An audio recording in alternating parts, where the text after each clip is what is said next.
My name is Bret Tkacs. I'm with Puget Sound Safety, and today what I'm going to do is show you how to change out wheel bearings.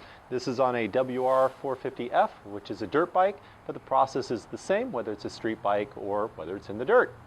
We'll need a couple basic tools. Today we have a hammer and a punch, a couple of new wheel bearings. You'll also need a socket or some way to put the bearings back into the hub. So let's get started. Now that we have our tools together, let's go ahead and remove these bearings.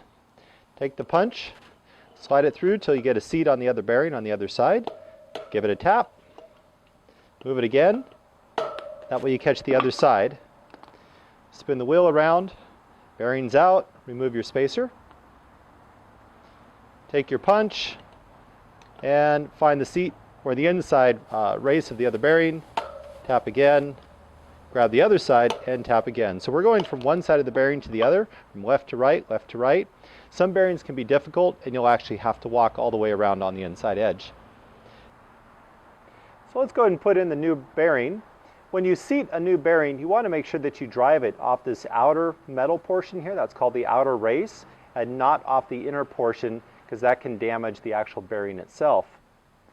Set the bearing into the hub. What I use is a socket, especially if you're at home.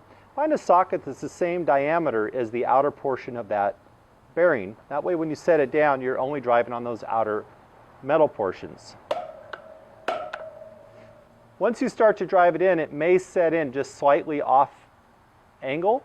So you want to make sure that you strike on the high side, and you can actually walk the bearing all the way around just by striking the outer edge on different points. Take a look here. We're now even all the way in where it's seated into the hub. Once you've done one side, we turn it over and we do the other.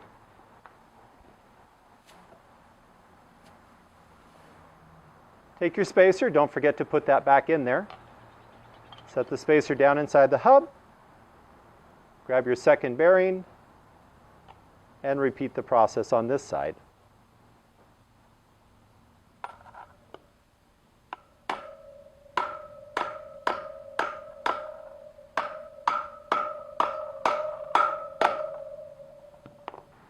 Now that I have fresh wheel bearings, I'm going to install this on the bike, and I'm going for a ride.